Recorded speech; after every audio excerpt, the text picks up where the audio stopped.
set of 9 videotapes provides an opportunity to share in a unique experience where Stafford Beer introduces an audience to the world of managerial cybernetics. The event took place over 5 days in July 1994 at the Falcondale Hotel near Lampeter in Mid Wales. It was organised by the Liverpool Business School at John Moores University, where Stafford is Honorary Professor in Organisational Transformation and a Senior Fellow. The aim was to provide a video learning resource by recording discussions between Stafford and an audience that had little or no previous knowledge of the subject. Over the course of the event, Stafford explains the development of the subject from the initial scientific discovery of cybernetics. Through his own development of managerial cybernetics, he introduces the tools and models that he has created to offer an alternative approach to conventional management practice. The resulting material embraces the key principles and models that have previously been introduced in his 13 books and referred to in many of his published papers. This is the first learning resource where all these have been brought together in one integrated way. Managerial cybernetics continues to be the only available scientific and coherent account of effective managerial practice. Stafford provides numerous anecdotes, applications and insights from the perspective of practitioner, manager and scientist.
Session 3 begins with the question of measurement and how do we choose what to measure. The measures that we already have are not necessarily relevant, as they are usually based on linear concepts and not on systemic ones. Systems are much more complicated than we think. In fact, they're usually a mess. Stafford pushes the audience to explore what would count as a measure of messiness. Ashby's definition and the use of the word variety is introduced and used as a measure of complexity. Variety, therefore, becomes the focus for this session. The consequences of using low-variety models to deal with highly complex situations are discussed with examples in the economy, education, publishing, and printing. This leads on to Ashby's law of requisite variety and an explanation of why so many management techniques fail to recognize what the system is and have inappropriate measures. Although the complexity of situations is often higher than we initially think, some of the complexity can be illusory. To illustrate this, Stafford leaves the participants with a problem called an exercise in what? See how they go about tackling this problem, even when there is a bottle of wine up for grabs. I have tried to paint a picture where we see that systems are much more complicated than we thought we may have thought they were. They're non-linear. They are immensely confused and complicated. We don't know where the boundaries are. They are basically subjective. Now, this is a mess. So what are we, and we also try to establish, I try to establish that the measures we use are the ones we happen to have. then they're not necessarily relevant, and probably aren't relevant because they're based on the wrong ideas. They aren't based on causation, linear, etc., etc. So the question I left with you was, well, what could you measure? What is it we want to measure? Never mind saying, is it possible? What do you want to measure, given this mess? Have a go. Say something. It's only goodbye. I want to measure where you are in the mess. Well, that's a good idea, yes. But that's, again, very subjective, isn't it? Yeah. Hmm. Would it have to be something which is common to all the Uh-huh. in the... It would, wouldn't it? Yeah. Do you think? Spot on that. Now, money is usually used because various people... So I've managed to stop blackguarding economists so far, but it's been very difficult. They are mainly responsible for these oversimplified accounts of what things do, and for the fact that they say, well, money is the measure of all things. We can reduce everything to monetary terms. Well, I don't think you can. However, what Chris says is absolutely true, isn't it? That you need something which is capable of taking in all this mess and measuring it. Now, if it's not money, what is it? Now, you don't know yet, and I'm going to tell you, but the fact is, I want you to ask yourselves the question of what would it look like? What would it have to do? And Chris gave the first answer. It has to be available to the whole thing. What else could we say about it? What is going on here that matters? That the system works. That the system works? Okay, that's a very teleological answer. If you look at the mess we're in, what is the measure of the messiness? Is what I'm trying to get out of you. What? Somebody said it. Yes! Thank God somebody said it. It's the complexity. We are trying to manage complexity. Now, we used to say 40 years ago in management science, we have to deal with the 4 M's: men, materials, machinery, and money. So those are the things you measured. But actually, what you were trying to manage is complexity, not these 4 things at all. They are problems and constraints and all that stuff I mentioned earlier. So we need to measure complexity. Now, how do we do that? Well, we owe the answer to this to Ross Ashby, whom I've mentioned already. He saw this with very great clarity, and he used the ordinary English word variety to measure complexity. Now, you say this has higher variety than that, you can see that that roughly means that it's going to be more complicated. But I've already told you Ross was meticulous. That's not enough. So he defined variety as the number of possible states. Now we're getting very hard-nosed and scientific, aren't we? The number of possible states of something or of the system is its variety. Now, the subject tonight is in fact variety, and I really want you to get a firm grasp on this, because it's the essence of cybernetics to me. Now, number of possible states. There's a light up there. How many states has it got? So, can't you count, Catherine? How many states? 2. 2, she got that. Yeah, great. Sure. Just a minute, I'll consult. Kate already got ahead of you. What did you say, Kate? 3, because it could be broken. Oh.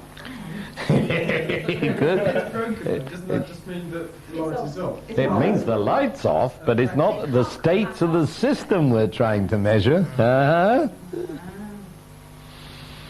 No, that's different, isn't it? But it could be, there could be other problems. It could actually be broken because of the electrical state. It could be 7 stages down there. Yeah, go on. Work backwards through the system. There could be no power. Right. Somebody just blew up the power station? There's been thunder. Yeah, now you're getting it. This is why things are complex. They're not as simple as they look. Sorry, you're the full guy here, Catherine. I mean, it's so obvious it's two, and then it turns out, yeah, just a minute, what do we actually mean here? You know, if you want to know the number of states, you're going to have to count them, and in just the way we have been doing. And before you know where you are, you've got an awful large number on your hands. Well, now, let's go back to the simple thing, whether the light's on or off. We say that because there's a thing called a switch which turns it on and off. Would you believe? Some of you will have seen a stepping switch with, let's say, 10 positions on it. It goes click, click, click, click. Now how many states have we got? It does indeed. You're doing very well for me, Catherine. Well, I did say that there are 10 positions, which means that the 10 intensities of light, right? So how many have we got now? We've got 10 plus off, plus as many things as Kate can think up here to obfuscate the issue. So, no, that's all right. Getting used to the idea of trying to measure variety? It's kind of weird. Not as easy as it looks. How would you see a lot of the switches these days don't have 10 positions, they just have a continuous... They certainly do. Well, you tell me, what's the variety of... It's infinite. It's infinite. Is it? You walk right into that, Glenn. Thank you very much. So this is a variable switch. You just move it, and somebody said infinite. That depends on the perception of the... Kate's winning tonight, isn't she? Because, doesn't it? I had a swim, that's what So, what do you mean it depends on perception? Don't you answer this time, make somebody else work. She said it depends on perception. What's that mean? Perception of the system definition. Absolutely. Well, go on. Well, it's whether the state of being on is a measure of intensity or not. We already said it is. Isn't it subjective? And now we're asking whether it's infinite. It's a very, very interesting question. Really is.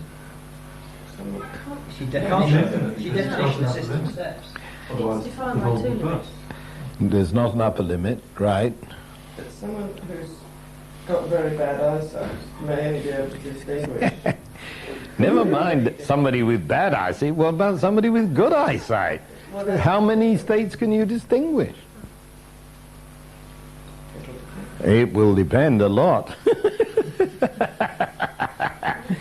Now, what have we done here? Something extraordinary has happened when you think about it, because we were talking about the light and its switch and its power generation as if it was something objective.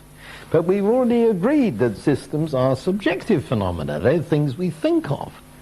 So what have we added, crucially added, when we talk about your perception of the system? Your perception. Yes. Individual's perception. That's getting better, you see. It's not a perception, it's just an abstract noun, isn't it? What perception? It's your perception, Glenn says. Well, of course it is. And so now we have this extraordinary thing, which is revolutionary in this thinking. It really was. That you suddenly realize that the observer is part of the system. And you can't talk about the system without this observer. Now, you see, 200-300 years of science said that there's a reality out there. We come along and measure it. If we can't see it, we invent the telescope. If it's too small, we invent the microscope. And always there's this objective reality, and I'm some kind of god with the instruments who's going to tell you what it's all about. But suddenly we see that what we are really talking about is a constantly interactive exchange between the observer and the system. Now, Actually, you see, this has been discovered in physics at the turn of the century. Does anybody know what I mean? Yeah. Heisenberg. Anybody else know Heisenberg? The principle of indeterminacy. Heisenberg realized this, and just look how long it took to get out of... I mean, this became the physics of quantum theory, quantum mechanics. Round about the turn of the century, look how long it took to get into the system. The system. When I was at school in the 30s, Einstein was regarded as a nutter. And I remember distinctly asking a physics master what the hell relativity theory was all about. And he said, well, it's obvious nonsense, my boy. This is the 30s. Because Einstein says that parallel lines meet, and we know they don't. Period. I went away and thought about this, because obviously, in Euclidean geometry, parallel lines don't meet, and here's this guy saying they do. And nobody ever pointed out to me, I had to discover it for myself years later, that whether you think they meet or not depends on the axiomatic system you set up. And Euclid set up a system of axioms in which they didn't meet, and Einstein monkeyed around with that, and in his axiomatic system they do. So what's the big deal? The big deal is perception. See, because it's not a question of whether something called parallel lines meet. There isn't anything in nature called a parallel line, my friends, is there? You know, it's a construct that we put on it. And so what we think about it is conditioned by the way we look at it, just like the red filter. So, we are in dead trouble here, see, is what I'm trying to say to you. If we want to measure variety, we have first of all to specify what the system is that we propose to measure. And outstandingly, we have to include the observer in the loop. Now, the medieval people understood this. They had a thing called Ouroboros. Anybody heard of Ouroboros? Greek word. You may have seen the picture of Ouroboros without having heard its name. It's a snake that's eating its own tail, or two dragons which are eating each other. And this is a marvelous image, which shows us, you see, that that our whole language system and our whole perceptual system it does consume itself. And if you want to say anything, you've got to be very careful how you express yourself. Otherwise, you are into some kind of linguistic masturbation, to put it crudely. Because you are just using the language you use to do the things you do with the language you use, and then you pretend it's something to do with something outside yourself. Well, this is hair-raising stuff. Does anybody know the name of the branch of philosophy which is defined neatly as what do we know and how do we know it? Epistemology. From the Greek episteme, which means knowledge. And what I was saying to you in the last session was all about epistemology, only I didn't admit it. You see, now we're coming to grips with it. It is about what we know and how we know it. Now, if somebody comes along and says, I can tell you how the economy works, and it's like this, and these are the words we have to use to describe it, how are you going to know whether this makes sense or not, given that it is a model, given that it is low variety model, please note, in a very complex situation? Ho ho, do we really need a low variety model in a highly complicated situation? I should say not. How are you going to know whether it works? Well, the only answer is, of course, if you apply the nostrums of the economist to the economy, does it have any effect? Hey presto, do I need to go on? It doesn't work. Now, we adopt monetarism, total disaster. So you say, oh, there's something a bit wrong with our I'm now introducing this word model more and more, because if you abandon the idea that there's a reality which we're supposed to, God is supposed to tell us about, or we're supposed to know about somehow, and substitute this notion of the observer trying to understand what the hell is happening in a very complicated situation, then it's obvious that the Robinson Crusoe kind of economics is not going to work. And if you want the proof, it doesn't. So you can be a Keynesian, you can be a Marshallian, you can be a Marxist, you can be a Friedmanist. You can do all these things and none of them work. So one of the things I came kind of famous for was attacking the business schools for saying, see, the way I put it was, they're all teaching different things, somewhat different. The only thing they have in common, you see, is the scientific truth, isn't it? They're all teaching one thing in common. What is it? It is that none of the teaching works. It's no wonder I'm not very popular. Well now, we're really getting to grips with this thing, you know. I know it's still very abstract, and I thank you very much for hanging on to me, but I see you do. Now, we've got to get back to the counting business if we're going to could try and quantify things, and we've already seen it's not easy. You have to specify the business with the lights. Now, let's have a look at something here.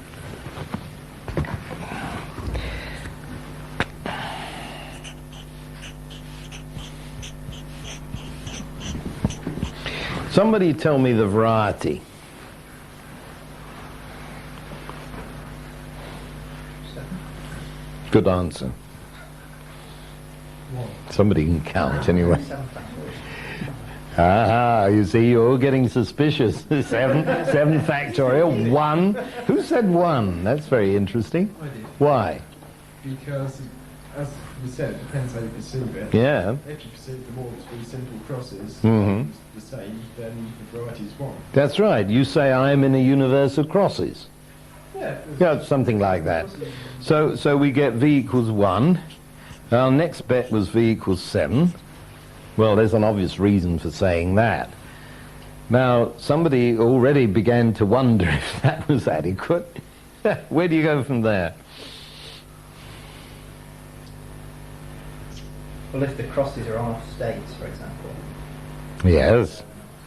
then that's Yes. where you start coming to 7 factorial. Yes, that's right. Start 1 from the Well, let me take a little discussion here before we get to that.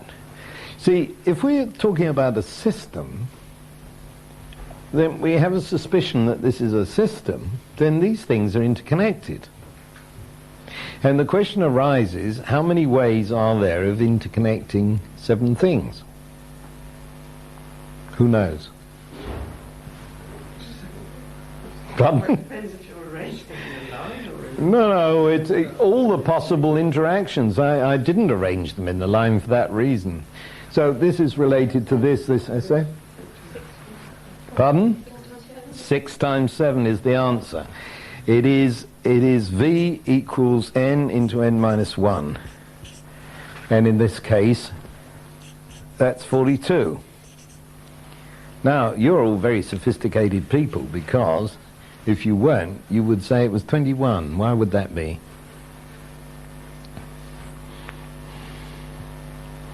Too sophisticated. See, the school books will tell you that it's n into n minus 1 over 2. Why? Because if you put that in, then you've also got that. Now, why is that wrong from a cybernetic point of view? I can't hear you, They Karen. don't have to be the same. That's A right. with B is not the same with B with A. Right. Ask an uncle and a nephew. You got it. Isn't that so? They're not the same.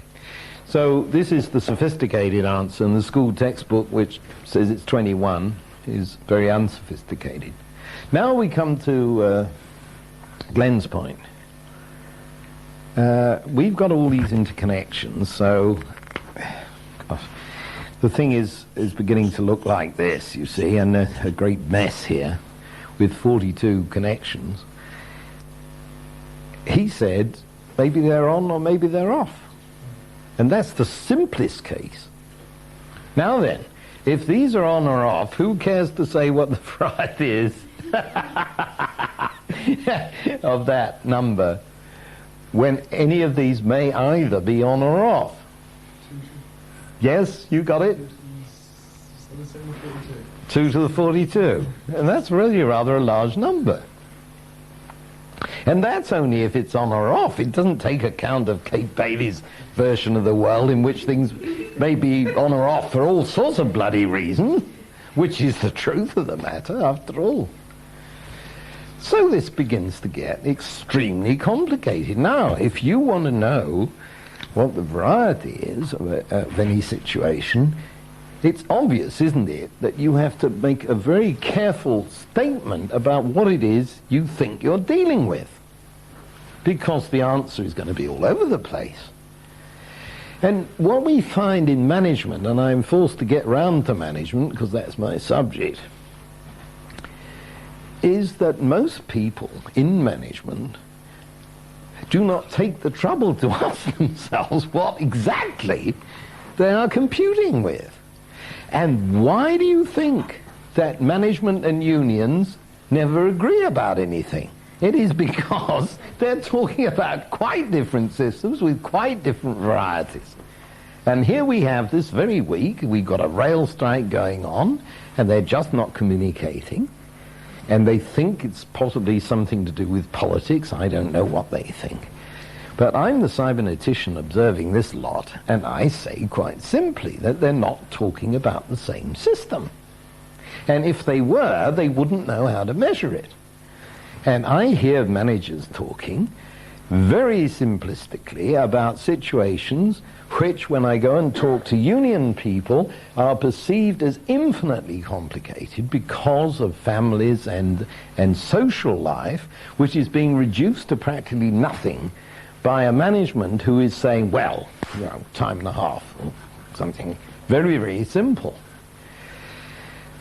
Now, I've told you that I've worked in all this stuff all my life, and I'm not a theoretician. Well, I am, I guess, but it's very much based on my own life. I have had many dealings with trade unions, and I've never once had the slightest difficulty with any of them. Now, why should this be? I'm not a damn genius. I mean, I think about those things. And I want to give you one very strong example of this. The height of my managerial career was as development director of International Publishing, which at that time was the world's largest publishing company. It was run by a man called Cecil King, who was a nephew of Lord Harmsworth. It was the thing in publishing. I was in charge of research and development and the whole of computers and all of this jazz for the whole of this enormous company. Think of the date, late 60s.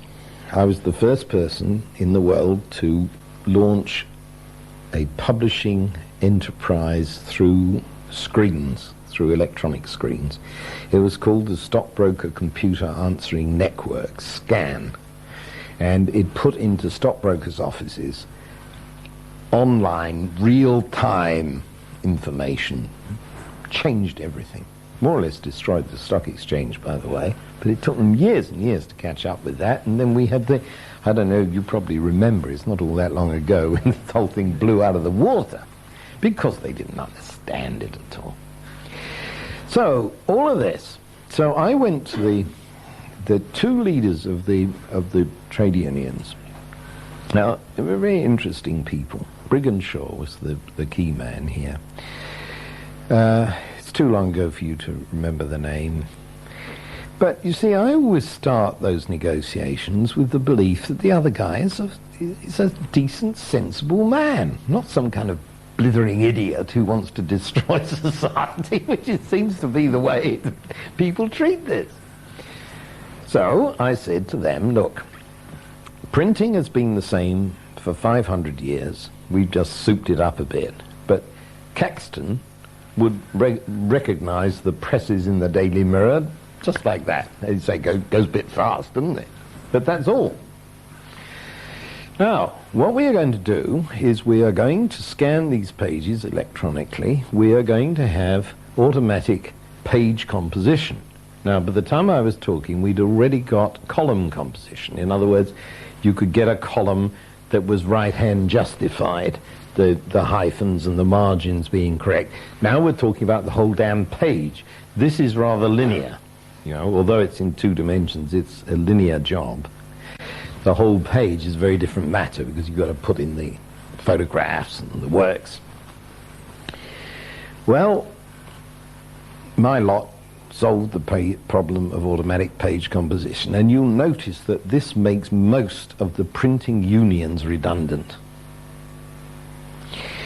So before I told my colleagues on the board about this, I saw the trade unions and I said, look what we got here.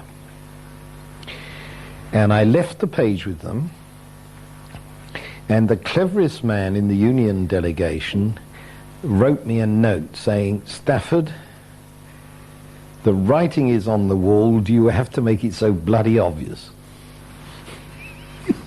Isn't that nice? See, don't take this guy out to lunch and say, well, okay, what are we going to do? Now, the problem, of course, is that the unions are conceived like medieval guilds in many cases, and certainly in the printing unions. You know, you apprenticed your son, and he inherited the job, you know, and suddenly somebody comes along with a bunch of electronics and says, put away your hot metal, it's all over. So I said to them, look, it's obvious, isn't it? This is going to happen. Whether I like it, you like it, no, it's here. Now, how do we look after your members? What we have to do is train your members in electronics. That's all. Most of your kids are at school. You don't have to take them into hot metal, which is a dead loss. Let's put them into electronics. Now, I said, my company will subsidize that for you. We will give you scholarships and so on to get into electronics and take over this technology, and you'll be just the same as you are now. No problems at all about it, really. So why didn't it happen? I put that to the board of IPC, and they were very dubious because they lived like this, you know, all these years. Now, IPC was very advanced in having me there, I can tell you.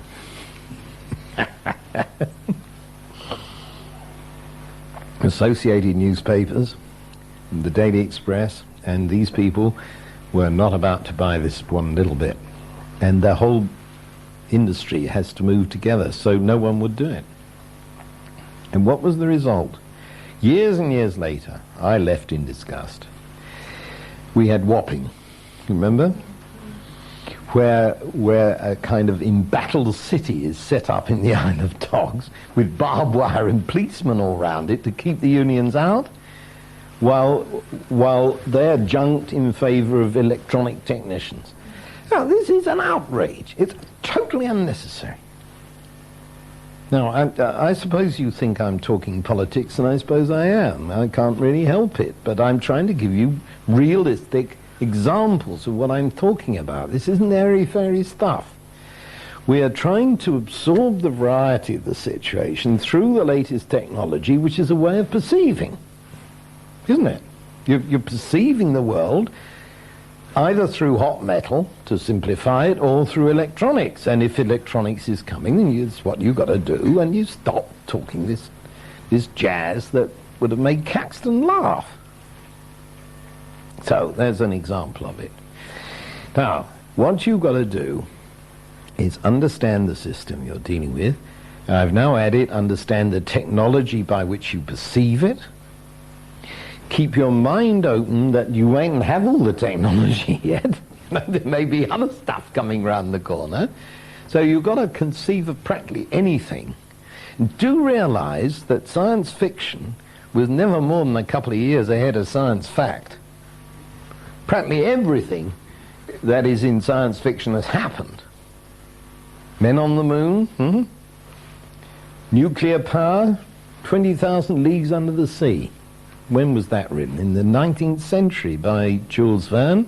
Was clearly a nuclear-powered submarine. He didn't quite know it, but it had this huge furnace which never went out. Well, we got one. No wonder they called the first nuclear sub Nautilus. They recognized it. So the human imagination is followed very fast by the ability to reify it.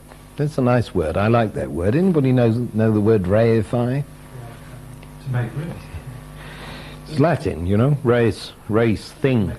To make it a thing. Yes, exactly, Lee. So we reify our imaginations, and we are constricted only by the models we have and the variety we can handle. This is a new universe, folks. It really is. And you start looking, this is why I challenge you to look at the newspapers. Start looking at it in this light, and you will find that the arguments people are having are bizarrely unreal. They're living in a dead world. It's all over. And we have to find the new way. We have to look. Somebody here speaks Spanish, I think. It's you. Picia. Caminante no hay camino, se hace camino al andar. Do you know this song? I'll translate it because nobody else knows Spanish anyway. Walker, there is no road. You make the road as you walk. I could give you that as a motto. It's wonderful, isn't it? Because if you follow the roads everybody's laid out, you're going to get to the same disastrous consequence.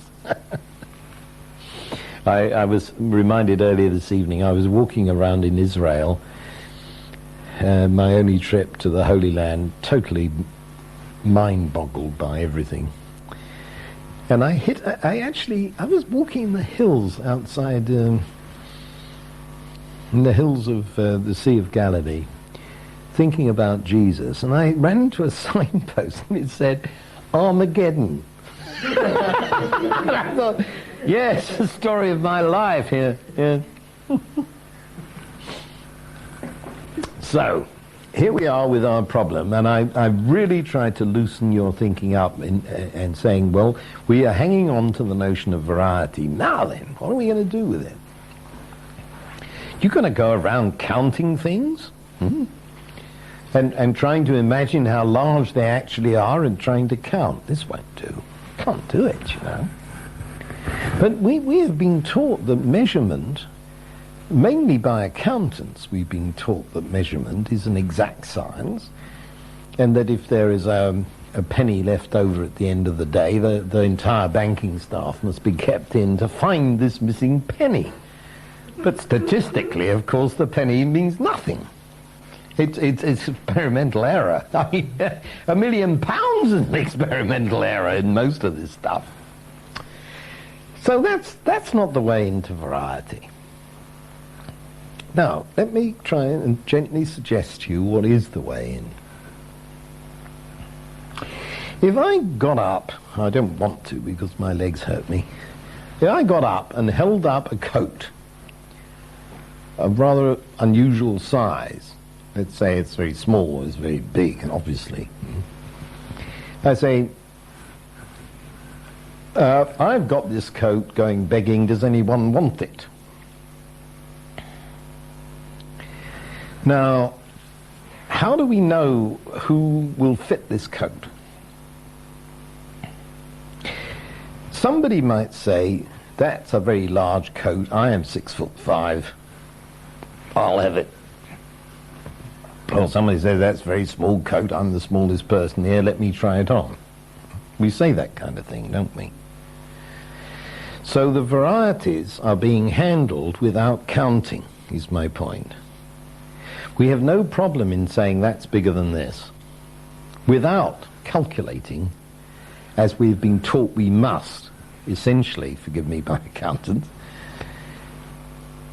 If I said, I have this piece of furniture, will it go into that alcove?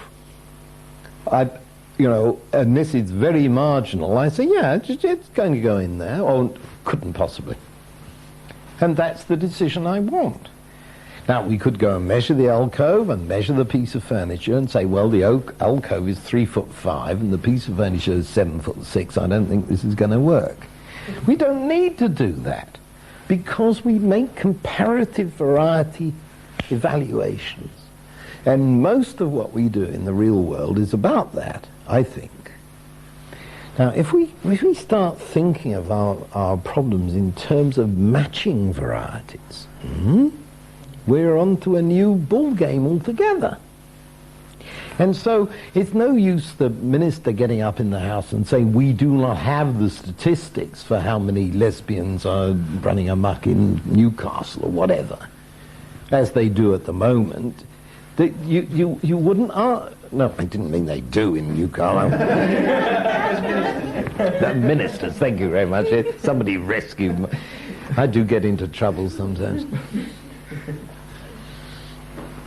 What we say is, let us look at what we can assess. Now, when I said measure, I don't mean count, you see, necessarily. Now then, let me give you this example.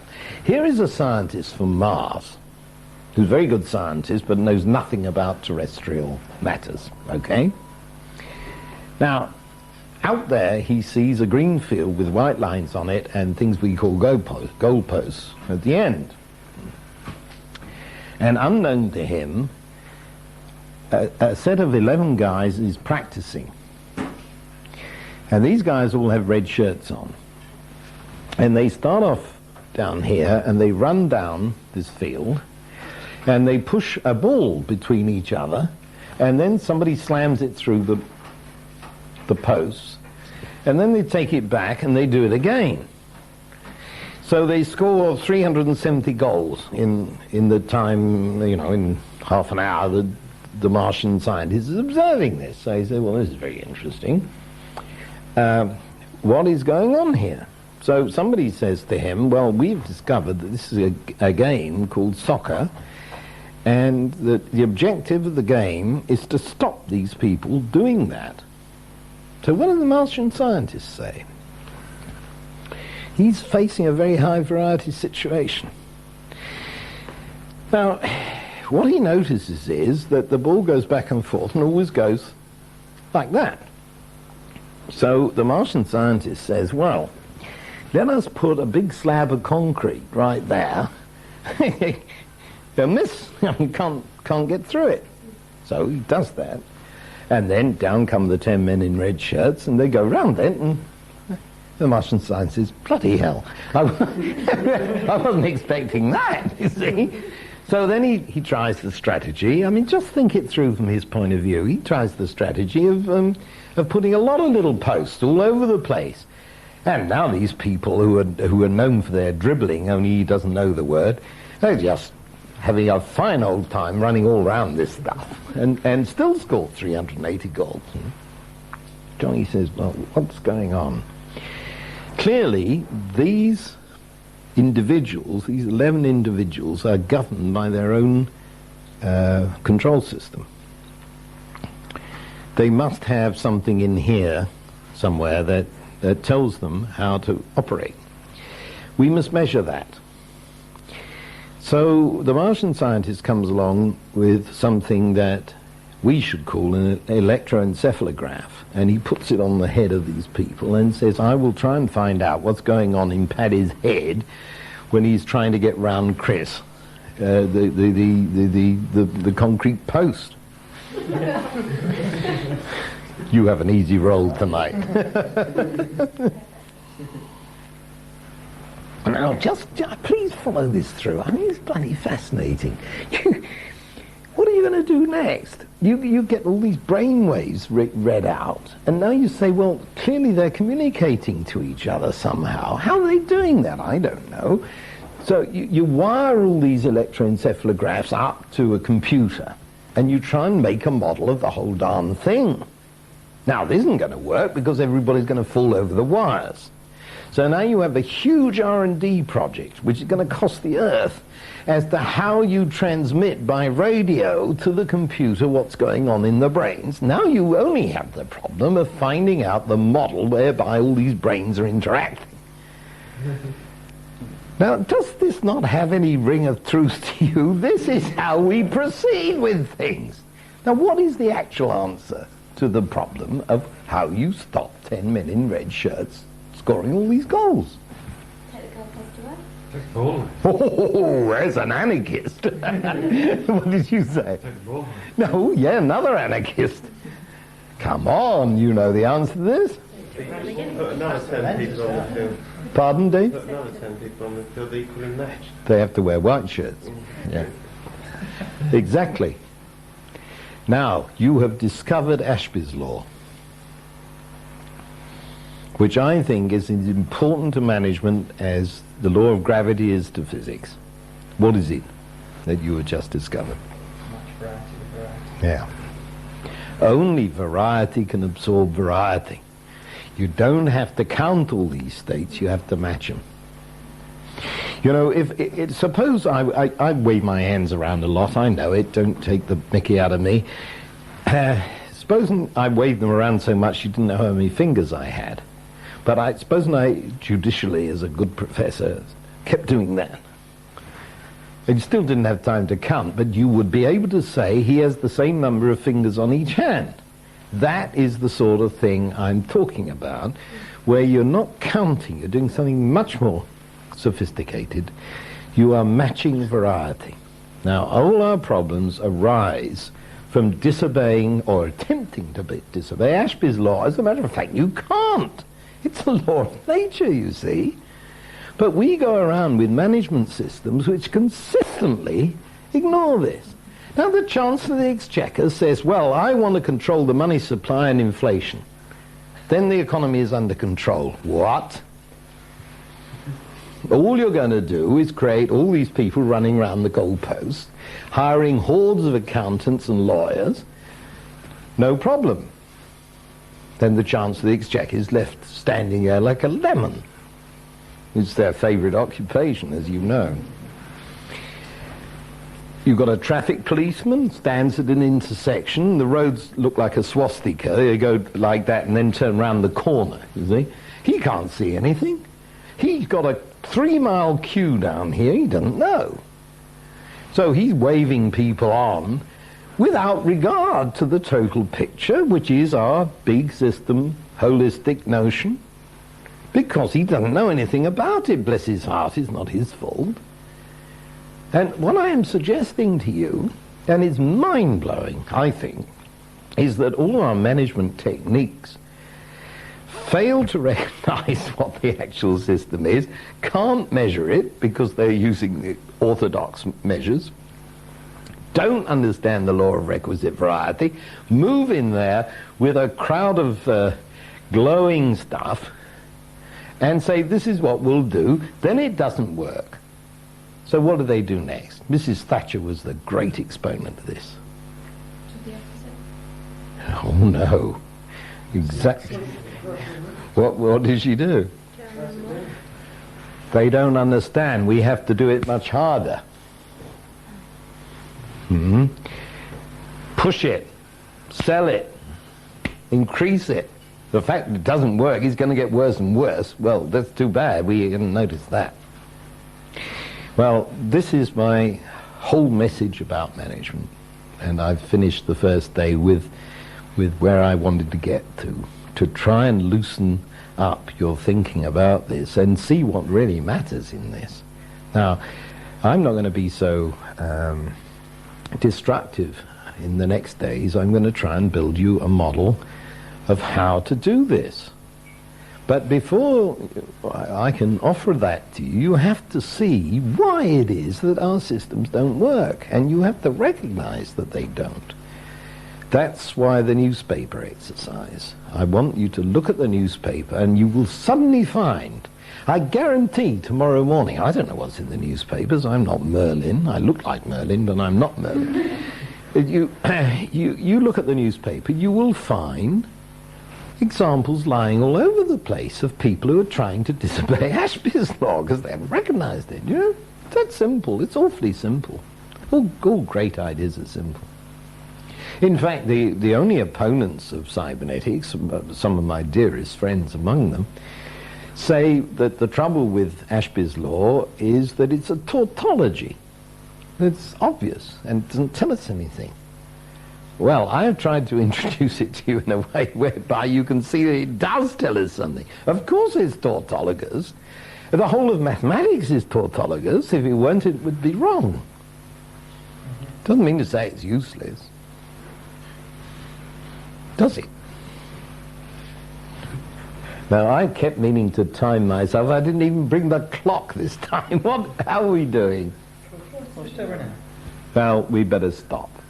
Now, I want, as I told you before, I want you to think about what I've said, sleep on it, talk to me in the morning, tomorrow afternoon about it, by all means.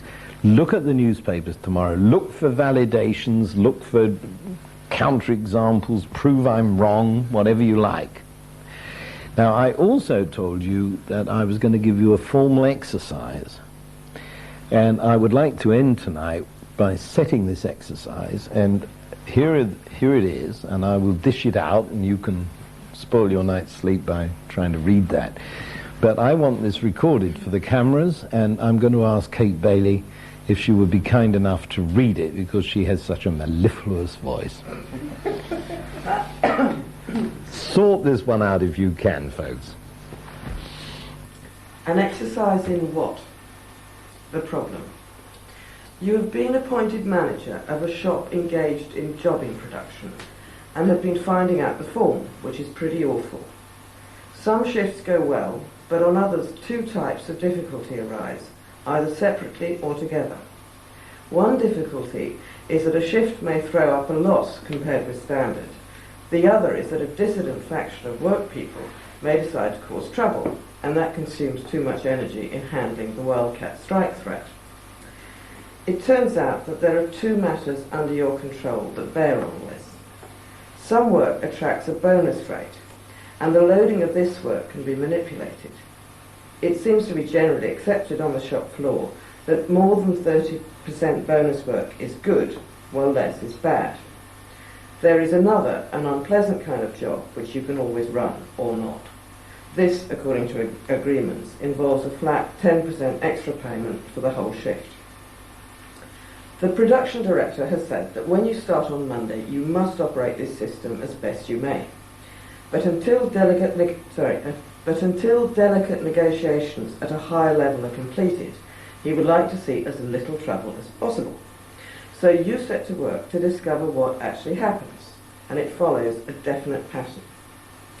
If there is smooth working, i.e. no dissidence on a shift, it will continue on the next shift, unless the proportion of bonus work is bad. Then there is trouble, unless it is clear that the previous shift made a loss, in which case the troublemakers make no headway because the earlier loss realistically explains the bad bonus. Indeed, if the bonus is good following a loss-making shift, trouble will certainly break out while people argue what the management is up to. If there is trouble on a shift, then that too goes on into the next shift, even when the bonus is good and the extra payment is made, if the first shift made a profit. But there is an interesting exception to this. If the extra payment work is not put in, this seems to be taken as a sign that the order book is falling and that men may be laid off. At any rate, the trouble stops. When the trouble shift also makes a loss, then this weakens the dissident's hand, and there is no trouble on the next shift, provided that the extra payment work is put in. Given a profitable shift, the dissidents will see to it that the next shift makes a loss, unless there was also trouble on the first shift. In that case, troublemaking is apparently too dangerous, because it doesn't happen unless both the bonus is bad and there is no extra payment, when the dissidents will get away with troublemaking again. After a loss-making shift, on the other hand, the next shift turns out to be profitable, so long as there was no trouble on the first shift. These dissidents are very careful. If there was, the loss will certainly continue. However, this whole situation is inevitably reversed if the extra payment is not made. Again, this seems to be taken as a dangerous sign in some circumstances, if not others. It's all terribly complicated and your hands are tied. So this is certainly not an exercise in industrial relations. You must not interfere with those, but you do have a guarantee that the shop floor will respond true to form.